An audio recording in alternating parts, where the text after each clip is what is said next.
নমস্কার বন্ধুরা, আজকে আবার একটি রেসিপি নিয়ে আপনাদের কাছে চলে এসেছি। তো আপনারা কেমন আছেন? আশা করছি অনেক অনেক ভালো আছেন বন্ধুরা। আর আজকের রেসিপিতে আপনাদের সাথে শেয়ার করব সয়াবিন দিয়ে লাউয়ের রেসিপি। আর এই রেসিপিটা কিন্তু একদমই অসাধারণ আর অনেকটাই কম তেল মশলার মধ্যে রান্নাটা তৈরি করব। আর একদমই নিরামিষ রেসিপিটি তৈরি করব বন্ধুরা। তো এইখানে সব কিছু আমি আগে থাকতেই কেটে নিয়েছি। এখানে সয়াবিন, আলু আর সাথে নিয়েছি লাউ। পরিমাণ মতো সব কিছু ভালোভাবে কেটে নিয়েছি। তো এটা কাটা হয়ে গেছে। তো প্রথমে একটা বড় জায়গার মধ্যে নিয়ে নিচ্ছি সয়াবিন।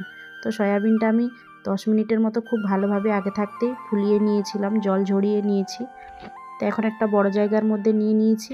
দিয়ে দিচ্ছি 1 চামচ পরিমাণ বেসন, সাথে দিচ্ছি স্বাদ মতো নুন, হাফ চামচের মতো দিয়ে দিচ্ছি এখানে হলুদের গুঁড়ো, আর দিচ্ছি এখানে কাশ্মীরি লঙ্কার গুঁড়ো হাফ চামচের মতো।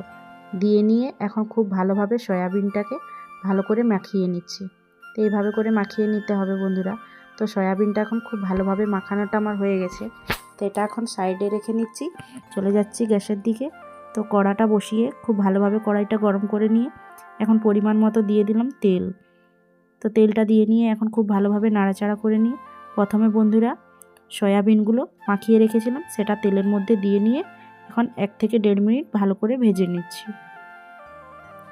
তো তেলের মধ্যে দিয়ে নিয়ে এখন খুব ভালোভাবে নাড়াচাড়া করে ভালো করে ভেজে নিচ্ছি বন্ধুরা। তো সয়াবিনটা হালকা করে ভেজে নিলে রেসিপিটা ভালো হবে। তো এখন হালকা করে ভেজে নিয়েছি। তো এখন একটা প্লেটের মধ্যে তুলে নিচ্ছি।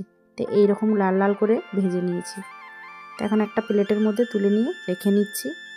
আর বন্ধুরা আজকে লাউ আলুর রেসিপি সয়াবিন বড়ি দিয়ে নিয়ে এটা রুটি ভাত সব কিছুর সাথেই খেতে খুব বেশ ভালো লাগে। তো আবারও কড়াইয়ের মধ্যে পরিমাণ মতো দিয়ে দিচ্ছি সাদা তেল 2 চামচ পরিমাণ, সাথে এখানে 5 ফোড়ন, জিরে আর শুকনো লঙ্কা তেলের মধ্যে দিয়ে নিয়ে একটা তেজপাতা দিয়ে দিলাম। দিয়ে নিয়ে কাঁচা লঙ্কা আর আদা বাটা তেলের মধ্যে দিয়ে নিয়ে এখন খুব ভালো করে নাড়াচাড়া করে 1 মিনিট আদার কাঁচা গন্ধটা যতক্ষণ না চলে যাচ্ছে ততক্ষণ 1 মিনিট ভালো করে ভেজে নিচ্ছি। তো এখন একটা বড় সাইজের টমেটো কুচি দিয়ে দিলাম। দিয়ে নিয়ে স্বাদ মতো দিয়ে দিচ্ছি নুন টমেটোটা গলবার জন্য, আর হাফ চামচের মতো হলুদের গুঁড়ো দিয়ে নিয়ে খুব ভালোভাবে নাড়াচাড়া করে নিচ্ছি আর টমেটোটাকে একটু গলিয়ে নিচ্ছি। তো এখানে টমেটোটা খুব ভালোভাবে গলে গেছে। তো এখন আমি এর মধ্যে দিয়ে দিচ্ছি হাফ চামচের মতো ধনিয়া গুঁড়ো, হাফ চামচের মতো জিরে গুঁড়ো, সাথে কাশ্মীরি লঙ্কার গুঁড়ো হাফ চামচের মতো, আর স্বাদ মতো অল্প পরিমাণে একটু নুন আগে থাকতেই দিয়েছিলাম, সেই রকম পরিমাণ মতো নুনটা দিলাম। অল্প পরিমাণে জল দিয়ে নিয়ে আবারও খুব ভালোভাবে মশলাটাকে ভেজে নিচ্ছি। 2 থেকে 3 মিনিট খুব ভালোভাবে মশলাটাকে ভেজে নেওয়ার পরে এখন কেটে রাখা দিয়ে দিলাম আলুটা দিয়ে নিয়ে আবারও খুব ভালোভাবে মশলার সাথে মিশিয়ে 1 থেকে 1.5 মিনিট ভালোভাবে ভেজে নিয়েছি। তো মশলার সাথে আলু ভেজে নেওয়ার পরে এখন দিয়ে দিচ্ছি কেটে রাখা লাউটা দিয়ে নিয়ে আবারও খুব ভালোভাবে নাড়াচাড়া করে 1 থেকে 1.5 মিনিট ভালোভাবে আরও ভালো করে কষিয়ে নিচ্ছি। তো এখানে খুব ভালোভাবে 1 থেকে 1.5 মিনিট ভালো করে লাউ আলু সাথে মশলার সাথে কষিয়ে নিয়েছি। তো এখন দিয়ে দিচ্ছি বন্ধুরা পরিমাণ মতো ভালোভাবে কষিয়ে নেওয়ার পরে দিয়ে দিচ্ছি পরিমাণ মতো জল। তো এখানে পরিমাণ মতো জলটা দিয়ে নিয়ে বন্ধুরা আবারও খুব ভালোভাবে একসাথে মিশিয়ে নিচ্ছি।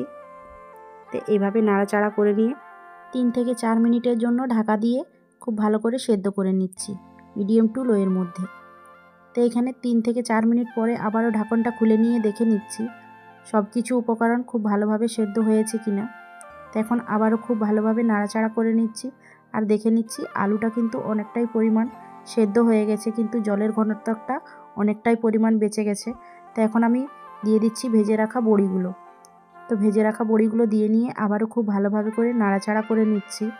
আবারও 1 থেকে 2 মিনিটের জন্য মিডিয়াম টু লোয়ের মধ্যে ঢাকা দিয়ে দেব। তো নাড়াচাড়া করে নেওয়ার পরে বন্ধুরা আবারও 1 মিনিটের জন্য ঢাকা দিয়ে দিচ্ছি।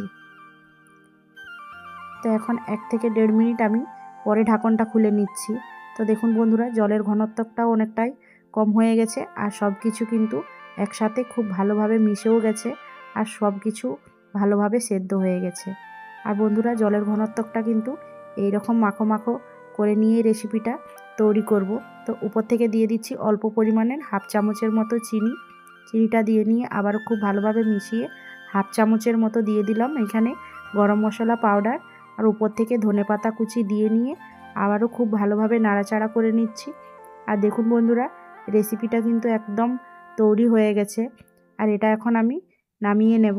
তো গ্যাসের ফ্লেমটা বন্ধ করে নিয়েছি। আর দেখুন কতটা সুন্দর হয়েছে। আর বন্ধুরা, এইভাবে করে নিয়ে লাউ বড়ি দিয়ে নিয়ে কিন্তু সুন্দর রেসিপিটা তৈরি করে নিতে পারবেন। আর একদমই নিরামিষ তৈরি করে নিয়ে যেহেতু শেয়ার করছি বন্ধুরা, এটা কিন্তু খেতে খুবই ভালো লাগে। তো এখন একটা জায়গার মধ্যে সার্ভ করে নিয়েছি আর আপনাদেরকে দেখাচ্ছি বন্ধুরা। তো কতটা লোভনীয় হয়েছে দেখে না হয় বুঝতে পারছেন বন্ধুরা। আর এইভাবে নিরামিষ দিনে আপনারা নিরামিষভাবে লাউ বড়ির রেসিপি আপনারা সহজেই তৈরি করে নিতে পারবেন।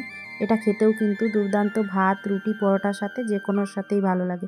আজকের রেসিপি কেমন হয়েছে বন্ধুরা অবশ্যই কমেন্টে জানাতে ভুলবেন না। আবার কোনো নতুন রেসিপির সাথে দেখা হবে। টাটা।